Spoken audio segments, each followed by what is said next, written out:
See, mental health, if I talk about what comprises it, actually it is everything, if I say. So, like, how do you define yourself?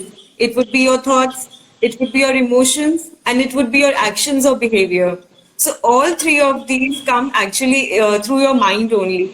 So, when we talk about our mind, our mental health, actually, it is the basis of our life, which people have forgotten actually. So when I say when I speak the word mental health or mental wellness, what I mean is that a person can use his capability to the fullest.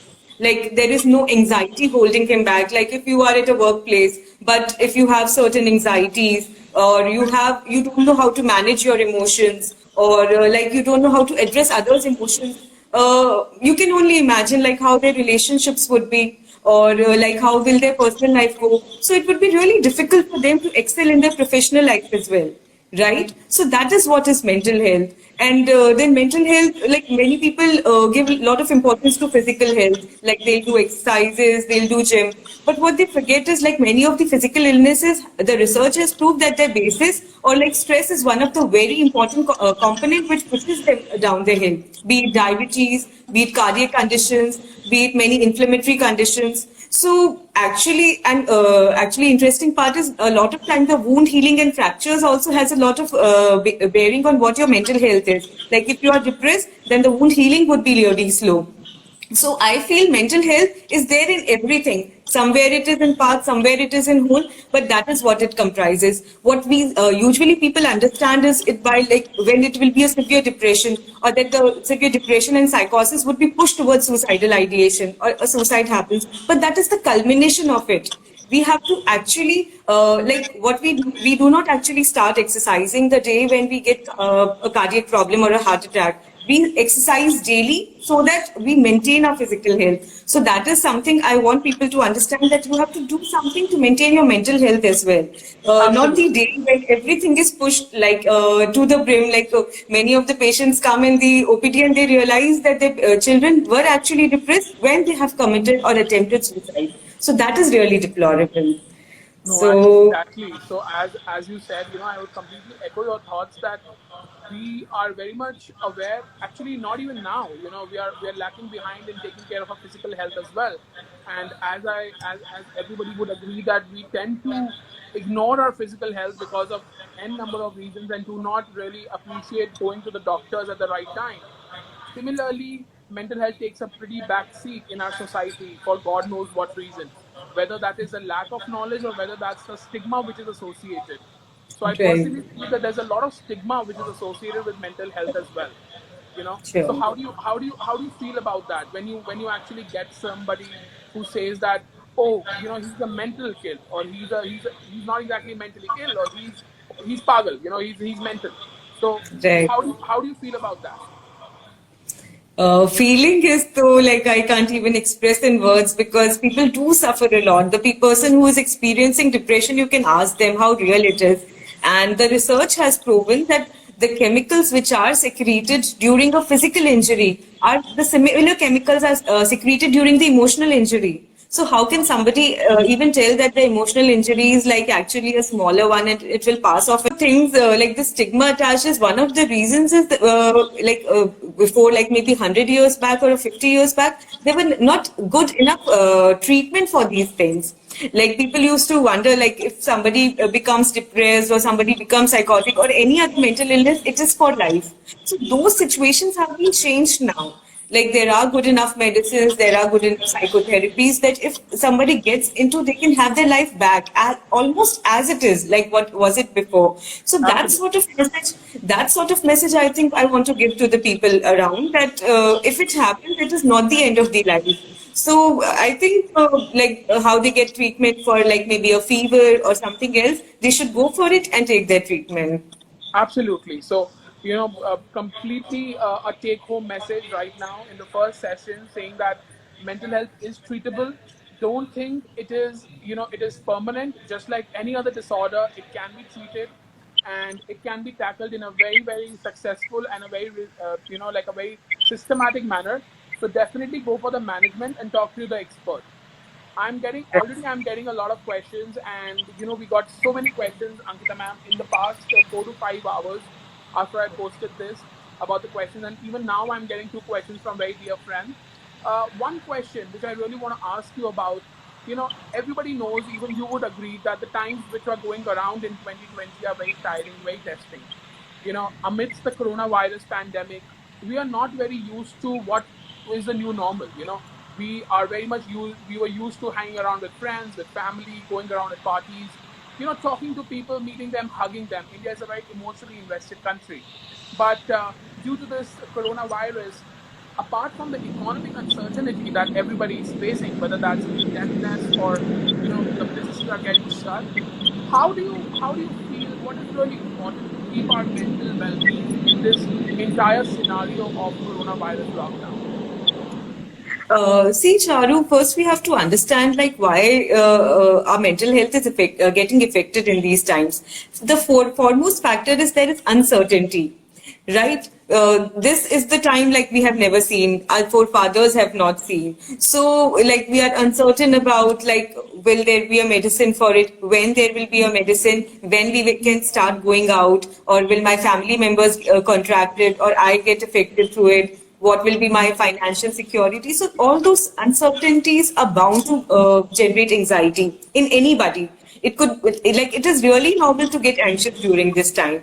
The problem arises when it reaches a level that hampers your daily functioning, right? Another thing is what you have really pointed out, that we are really used to going out and hanging with friends and all those. So we are a social beings. So we need to, and we have been pushed into isolations, a long lockdown, and now also things have not completely opened up. So what can people do actually is, first of all, to get rid of their isolation, they must, technology is a wonderful thing, like you and me sitting apart, and so they should actually use those video call things, their WhatsApp, and everything else to get connected. They should keep themselves connected because a lot of feelings get bottled up inside during these times. We have fears, we have concerns, and sometimes if they are not that severe, it just means that we just pour them out to somebody and you feel relaxed. So first and foremost, they should make an effort that they call somebody regularly, their close people.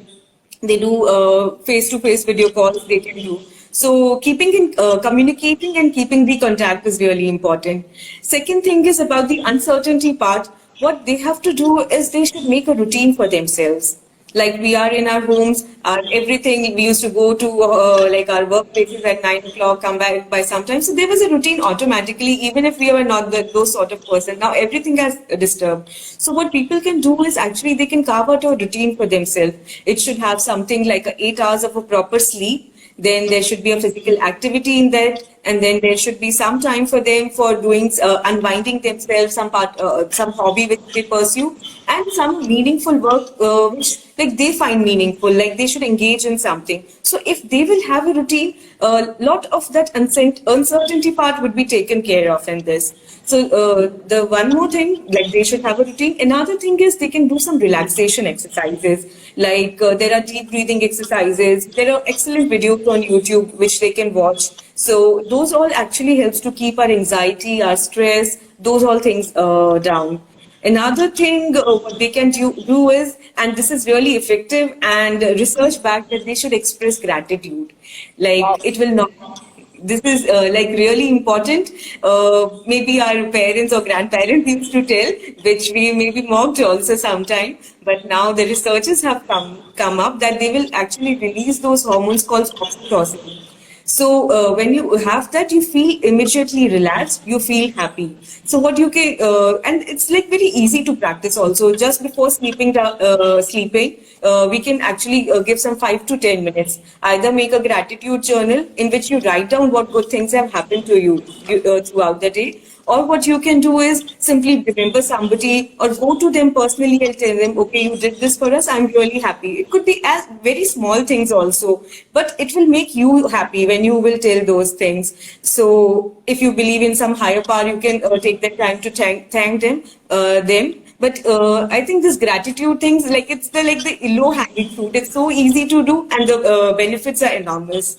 So Wow. if they follow these That was things. amazing. That was That was amazing. And honestly, I'm not gonna wait till the end of the night to write my gratitude journal. I'm gonna say thank you to all my friends, my family members, and especially you, Right. Dr. Ankita, to release my oxytocin, make me feel happy, and also make me feel lighter and more relaxed.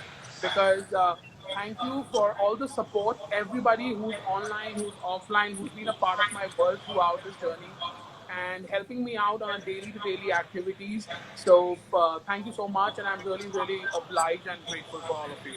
So yeah, that's great. That's great. Having a gratitude journal definitely helps, I'm sure. One personal question which I really wanted to ask, as you must be aware that my entire my entire professional scene is now revolving around taking care of infectious disease patients, and especially one of them being a major chunk of COVID-19. With Right. very tiring duties, I know that you are aware of how ICU works, but it's been the last 2 weeks, ma'am, when coming back to work, coming back home, and sleeping. My entire, as a medical professional, I wanted to ask that my entire sleep cycle has been disturbed. Very few hours of sleep, and even in those hours I get to listen the beeping of the monitors of the ICU. I sometimes get very weird nightmares of talking about the electrolytes and the sodium Right. potassium of the patient. I even mumble to my nurses in my dreams, which kind of decreases my effectiveness and productivity throughout the day. When I Right. discussed with my fellow physician, she said that you're having anxiety disorder, which may be correct as well. So Right. when it comes to certain things which are very feasible for a medical professional to practice, which takes less amount of time and maybe working more. Like one thing which I have been working honestly is deep breathing for sure. Before sleeping, I try to give 5 to 10 minutes, and I just deep breathe. I switch off my social media. I aloof myself from any television or even the books, and I just relax and breathe for good 5 to 7 minutes. And that has definitely helped. So, is there any other tip you would like to give other doctors who are online with us? Right, right. This is something you are really doing in the right direction, Charu, because deep breathing really relaxes you out. And as you told that for 10 before sleeping, you are removing the gadgets and other things. So that also really helps because the blue light from the gadgets actually is responsible for disturbing your sleep. So the limited hours also you are getting for sleep are mostly disturbed because we are actually scrolling the WhatsApp or something else before sleeping. So that's a really nice point you have told that you are removing the gadgets from your surroundings and you are doing deep breathing. Another thing what our doctor friends can do is they can actually make a if they like if you are getting those sort of nightmares that you are feeling that beeping sound or you remember those things, that means that the worry has carried through the like you with throughout the sleep also. So what you can actually do is after coming from work, you can make some worry diary or something in which you actually write down everything. Okay, I felt worry about this thing or whatever, because most many of the things what we worry about are not in our hands. We cannot do something about it, but it's like a loop, so we keep on thinking about it. So what we can actually allot, okay, these 10 minutes after coming from work would be my worry time. So like it sounds funny, but that is Wow, like no? my worry down time. So you write down everything whatever you are feeling, those 10 minutes are associated, and after that is over, now you have other work. Right. So, like Got it. after coming from hospital, you are not doing other work. So that means that when the worry diary time is over, now you are not going to. Maybe it will not come immediately, but slowly and slowly, what will happen that your mind will get acclimatized that okay, these 10 minutes are only for my this time, and other time is for something else. So when you go to sleep, then you will not have those things. Like you can actually that time would be that less hours would be also effective for you. Very useful, I'm sure. And also, one of my friends, Anuj Lalwani, who's a very renowned stylist from based out of Delhi, he just messaged that Charu, music and chanting Hare Krishna also works. So, Anuj, thank you for that tip, Definitely. and I'm definitely gonna help because, I've started. Even I've told my other nurses and my friends who are working in the ICU during this time that already we are trying on a lot of deep relaxation music, instrumental music, which are being played, and we're trying to inculcate that in our daily routine. So Right, let's right. hope that works. Music benefited by it. For sure, for sure. So, Dr. Ankita, tell me one thing. You know, there's a lot of blurred and a lot of gray line which is in India about a psychologist and a psychiatrist. People really Right. don't know whom to go, because I remember Right. during our medical college, having a good counselor is inevitable, but going to a psychiatrist is not that someone should back down at as well. So, Right. how do you really like differentiate between these two professions? Charu, psychiatrist is a medical doctor. So they have done their undergrad in a medical, like they have done MBBS for India or some other relevant degree if they have done from outside. So they have done their MBBS and now they have done their specialization in psychiatry. So because they are medical doctors, they can write down medicines and they are trained in psychotherapy. Do psychotherapy. Some people do not. It depends psychiatrist to psychiatrist, but all of them have the capability to understand about psychiatric medicines, and they do write about that. Psychology are basically art student, so they have done their bachelor's and master's in psychology, and then they have chosen to do some clinical psychology work if you are going to show them. So they will not write you medicines, but they know they can do some psychological tests like IQ test is there or some other test are there. Those psychological tests they can perform on you, and they can psychotherapies also. Like they actually like they can do cognitive behavior therapy or other sort of behavior therapies so that you come out of anxiety or depression. One common question which people ask is like whom you should visit. Exactly. The Yeah, thing, that was my next yeah. question. Yeah. So the thing is, most of us, like who are not, who are facing the problem, they do not know what extent their problem is. Because for severe depression, though you would want to take a therapy, but that sole therapy would not be effective. You need to take medicines. If you have psychosis, then you need to take medicine. Or if it's like obsessive compulsive disorder, maybe a combination of both will be good. So a person himself or herself would be not in a position to realize what would be good for them. So what I would suggest is that they go to a setup where both a psychiatrist and a psychologist is there, or they can go to a psychiatrist because most of the time they have ample knowledge of therapy as well as medicines. And if they do not have time or they do not want to do therapy on their own, they can actually refer you to some psychologist. So that is it. So if it's Absolutely a correct. Yeah, holistic setup, it would be really good. because people keep on being, because I have seen, it's my personal experience, Ankita, that I have seen people roaming around and they really are not getting the right therapy, whether that's in the form of a psychological session or whether that's in the form of a medicine. And at the end of the day, even a quack, I apologize, but even a quack actually writes escitalopram, Nexito, SR, negative 5, which sometimes can do more harm than any good. And I personally Definitely. feel that everybody should not have the habit of writing such, like brainstorming medicines, no pun intended. Right. And a good therapy is definitely a must to address a problem, and that's what goes in the long run. Right. Right. Definitely, So for Charu. all my new friends who have joined, Altaf is here. Hi, Altaf.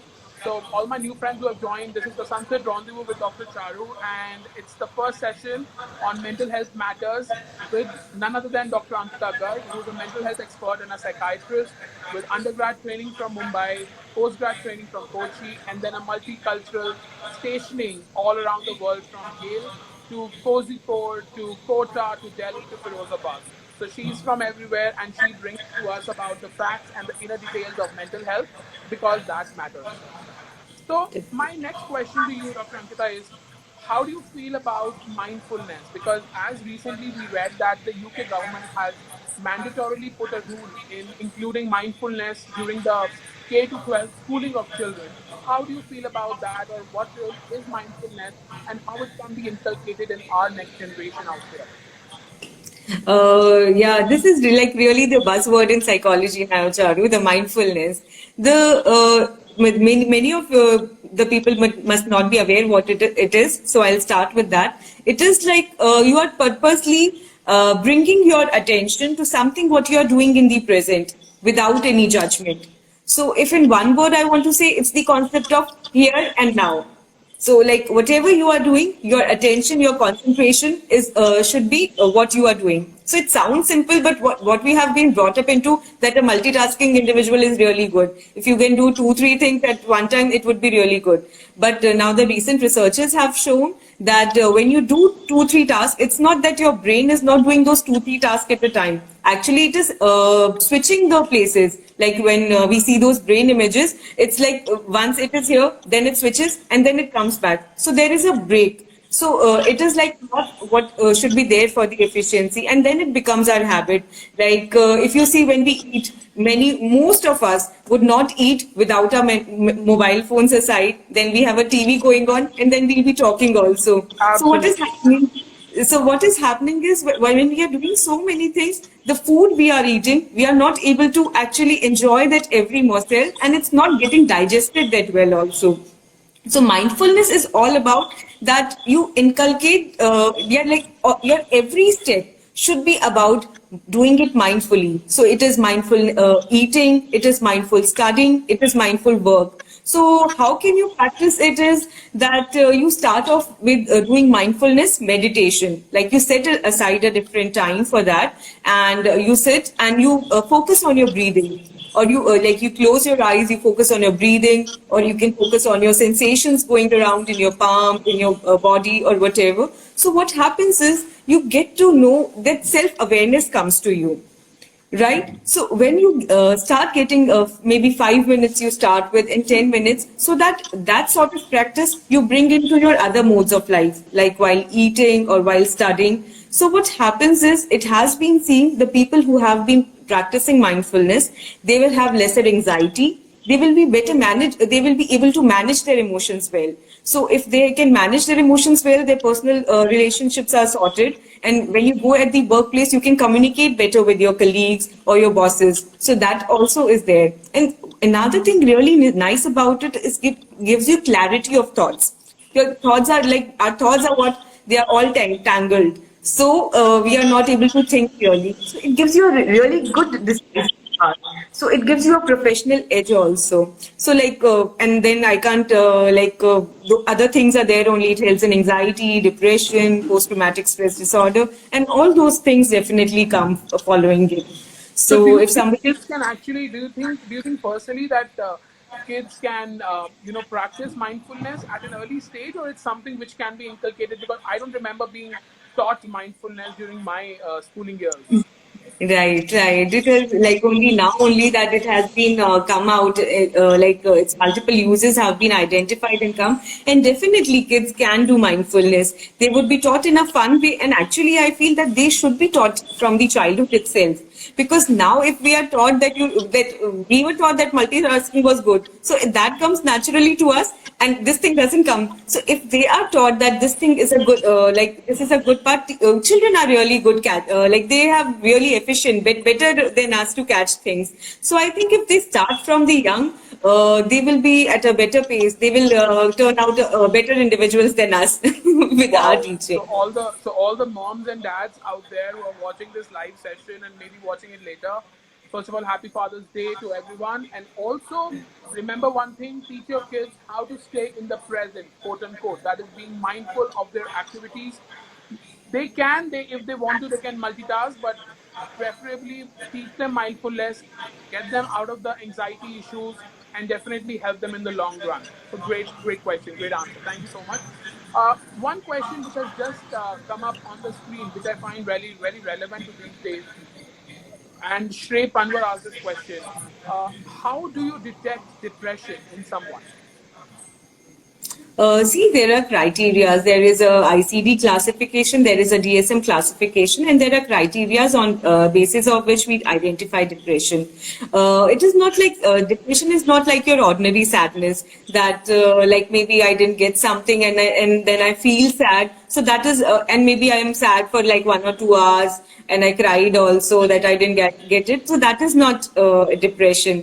It has been clearly mentioned that for 2 weeks at least, your your mood should be low. Then it should not be the previously pleasurable things. Like if you used to enjoy songs, you are not able to enjoy. What happens in a normal sadness is that if you love listening to songs, your mind is diverted and you feel happy. So Yeah, that will exactly. Yeah, so because it is biological, none of those things will have an effect. So you will there is we term the term is anhedonia, that you don't take interest in the things which you used to feel pleasurable. And then another thing is they have energia, that they do not feel energy at all.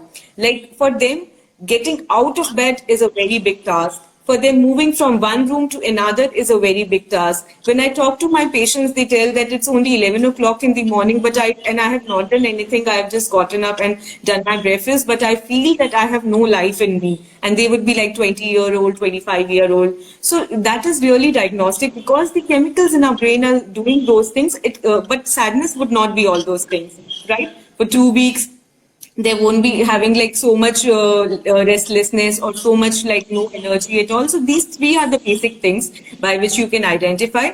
But they have some supportive features also, like there will be decreased sleep, or they will be altered sleeping and eating pattern. Like they can have a decreased sleep or an increased sleep, or they can have a decreased like appetite, or they can have an increased appetite. And then there are things like there is poor concentration. Then they can have suicide.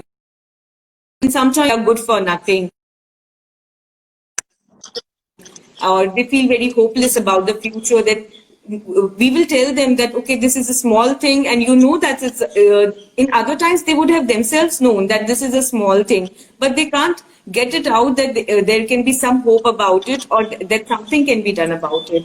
So this is in a nutshell about how you can identify depression. So, guys, take home message about how to detect depression is that do not confuse it with sadness, because sadness gets better with something which makes you divert your mind. However, depression stays in your body for a minimum of 2 weeks. And if you have any of your friends who have a little bit of hopelessness, not being able to pleasure in things which they used to enjoy, having sleep issues, eating disorders, and definitely accompanied with a low level of mood, I think they must seek attention, they must seek their medical help, and the psychiatrist or the expert can actually start treating them for depression. So that's how you detect One, depression. One more thing I would like to add, Charu, is sometimes that people confuse that if there is no sadness, then there cannot be depression. But depression comes in all forms. There is something known as smiling depression, where you cannot see that they are feeling sad, or there is something known as they become very angry or irritable at times. So people sometimes tell that he committed suicide, but I never saw him sad. But there would be other signs that they would be getting angry more often, that was their way of showing their low mood. So it's not like it should not be the thing that only they were feeling sad, so there can be depression. This is a common myth. Wow, that's a great message. So, Dr. Ankita, I'm all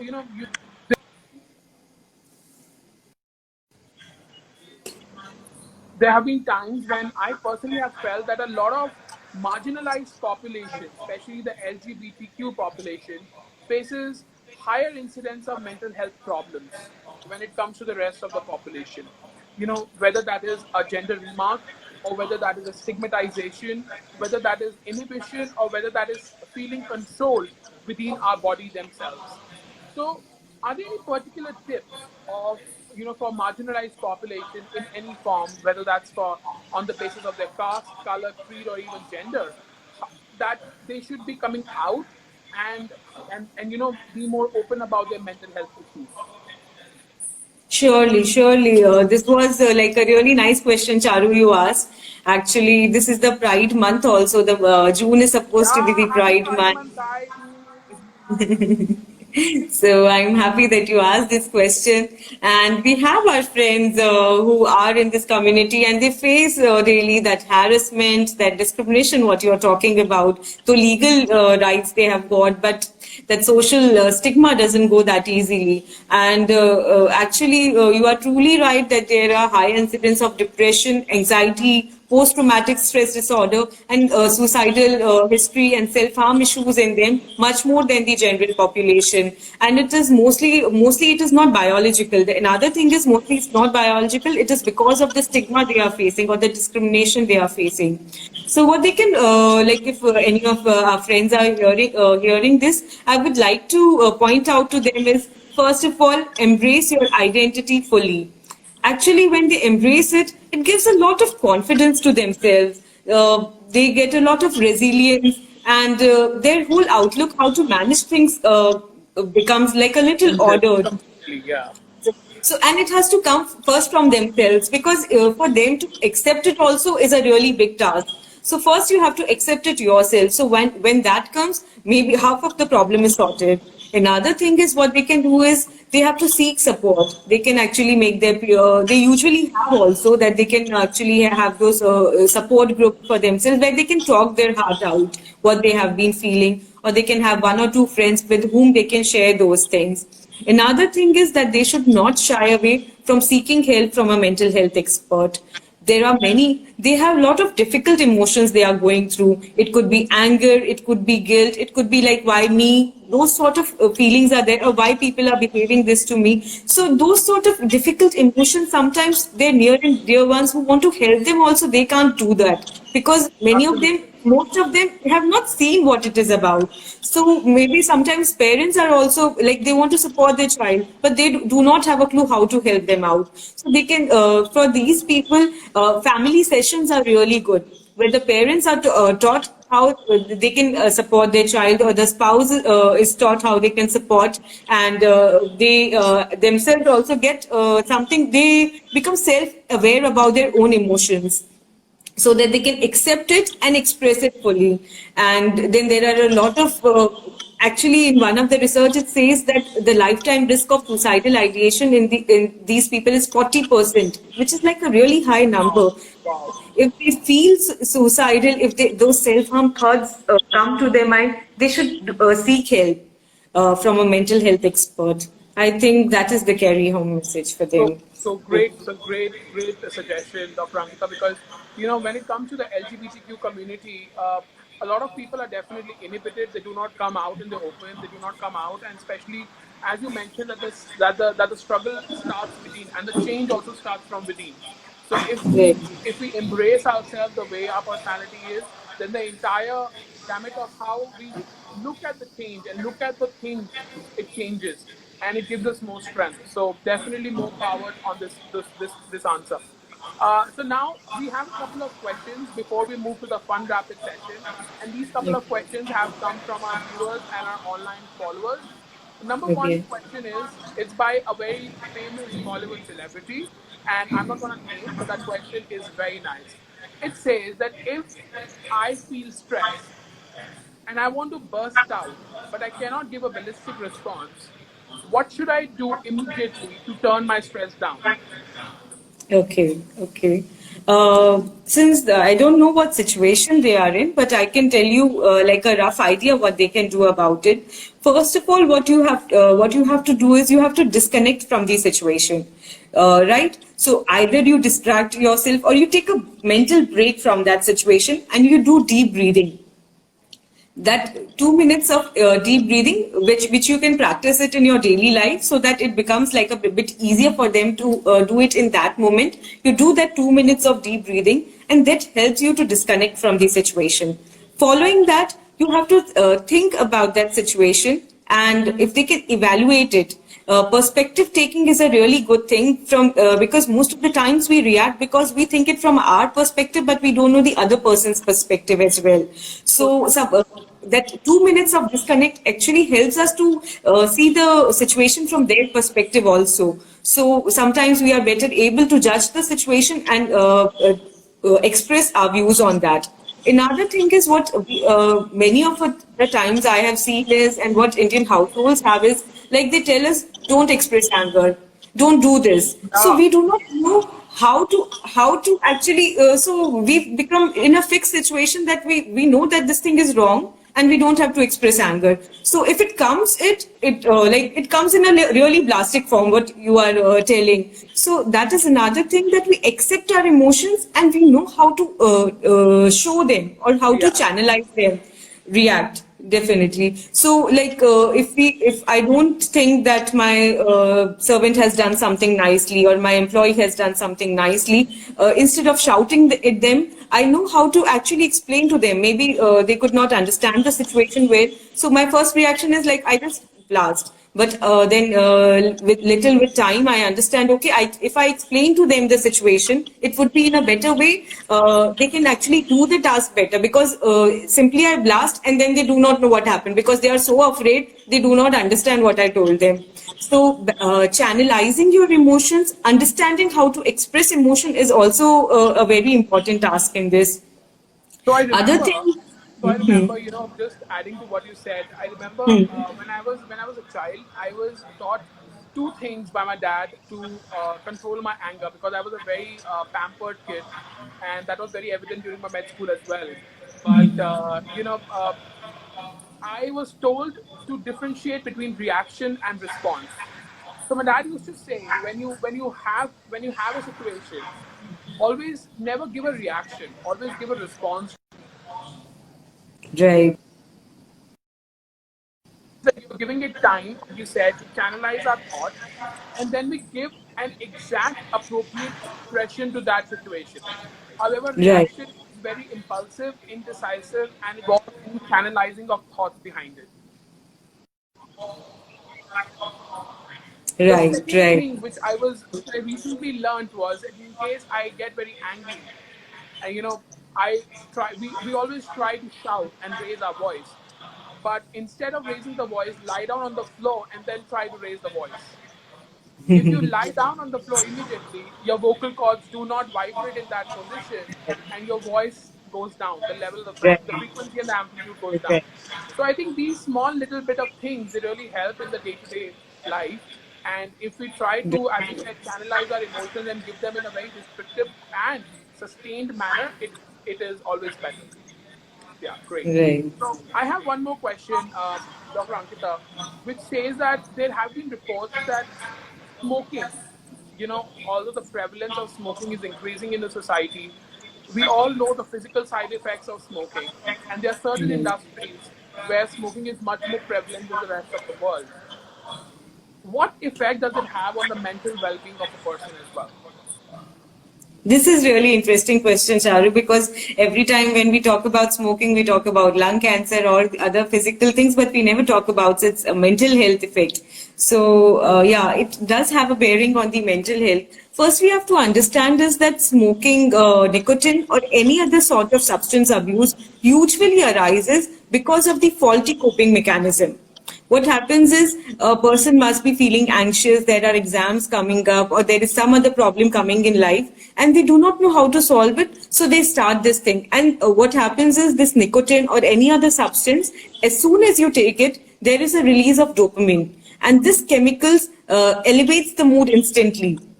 So you start associating that the anxiety or the mood elevation is because of this nicotine, and that then that loop continues. But what happens is that it is for that brief moment that it helps in mood elevation, but ultimately it causes permanent brain changes.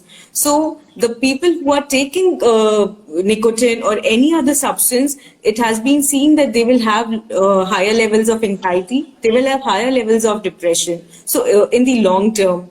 So for people who are trying to quit smoking or who know the harms, first thing I would like to point out is when they quit smoking, there will be withdrawal effects, and withdrawal effects are in the forms of there will be increased anxiety, there will be poor sleep. So they actually go back to what they were doing before. So what they can do is when they plan to quit, they can take help of a mental health expert. They will put them on some medications for a few days, because it remains for a few days only, because their body or their brain has become habituated to those things. So for those few days, they can actually start them on some medications, and eventually when that level goes or changes which has come in the brain goes off, they will not have those withdrawal anxiety or withdrawal irritability.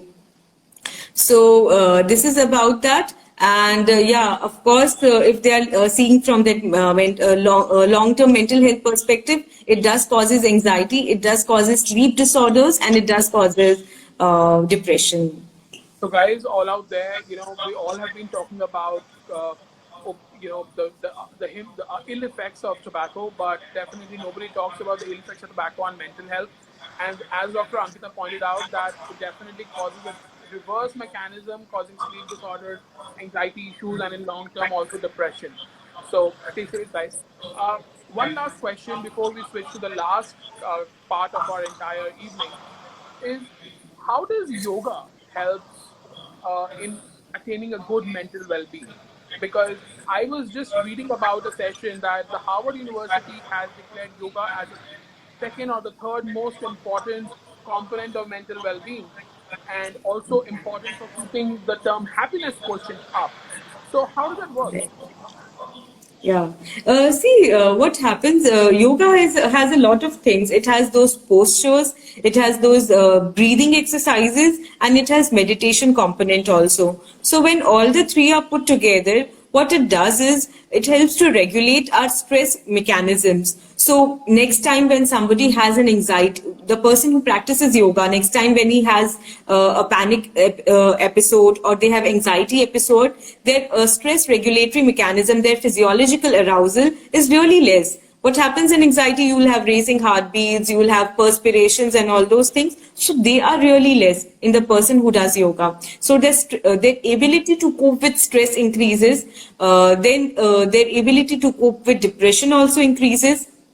Anxiety also comes down a lot, and the postures which are there in yoga, depression is typical of that they will have a very rigidity in their body feels lifeless, so it eases the muscle tension also, the postures which are there in yoga. So what happens is lot of chemicals which we call in general term the happy hormone or happy chemicals which are released through the medication in a very maybe like in a small quantity, but they are released through yoga as well. So a daily dose of yoga is really good to keep you up and about. But one cautionary word just I want to keep it here is that some people, when they have depression or they are like in moderate to severe depression, they start doing yoga that time. And they are like many people tell that okay, we will not take medicines, but we can survive in yoga. And so that is not the time to start your yoga. It could have an adjunctive role at that time, but your medications will actually help you to come out of it, and then you can practice the yoga, which is like a really wonderful thing. So yeah, So that. great. So International Yoga Day is today, and happy International Yoga Day as well to everyone. So as Dr. Ankita said, yoga has huge positive effects on your body and your mental well-being. But do not practice it at the last moment, and do not be like Charu as well, who does yoga only for 1 hour to get himself peaks for Instagram on International Yoga Day. Practice yoga session for 30 minutes or 40 minutes every day and keep yourself fit. So, that's the end of all the medical questions that I had for this mental well-being session. Now I'm going to ask you 4 or 5 fun basic questions. So should we Okay. start? This is called as Sunset with Rendezvous with Charu Dattaruda's Rapid Fire. Okay. So number one, what de-stresses you as Dr. Ankita? Okay. I do yoga. I do deep breathing. And like I used to do it as a child as well, actually. And like I had maybe left it, but after joining psychiatry, this thing I really want to tell out the parents there that as a child I used to do deep breathing, and I think that was the thing responsible for my very good concentration. Like when I went to med school and I saw a lot of people, they must be intelligent and all, but my concentration was really good. And I can owe it that to the deep breathing and the yoga I used to do. So I want to tell parents out there that start young, your children will become smarter. And yeah, so I think yoga is really good for me. Okay. What do you like more? Reading books or watching movies? Reading books. What's your favorite book? Fountainhead by Ayn Rand. Oh wow, that's a difficult vocabulary book. I remember one of my friends was reading it, and I read the first 20 pages, and I felt the spark of it on my face, saying that oh my God, either I should die or lock myself in the room because that's a difficult one to get on. Great. Do you like hills or do you like beaches? Beaches. What's your favorite beach destination? I like Maldives. Maldives is really cool. Wow, Yeah. it's expensive, you know. You know, as doctors, we get less holidays, so why not go like something really relaxing? Like people do tell that Go once a let's year, but go mountaineering and hard all. slotting. Yeah, people tell that why don't you like climb hills and all? I'm like, we are anyways climbing things only throughout the day, so let's go somewhere relaxing. That was a nice one to put it at. So Scribble Blue said, love that book, love that author too. Okay, I am going to pass that message to Ayn Rand very soon. Uh, one last question before we end the session, Dr. Ankita. If one book has to be written on you, what will the title will be? Okay. So what describes Ankita as a person? Actually speaking, mental wellness is the word which describes me because, and that is like, for me, it's like more than the profession, it is like my passion or something. And I'm really happy that my profession and passion mixes. But I am all about mental wellness. I like the concept of mental wellness, and I want to see everybody like they are really happy and content with their life. So maybe something related to that. If I would be writing that book, I would give that title The Smiling Cortex. So sweet of you, Because I've Charu. always remembered you as a smiling, person throughout medical school, and also with a very steady cerebral cortex to put heart into the books as well. So I would write it a smiling cortex.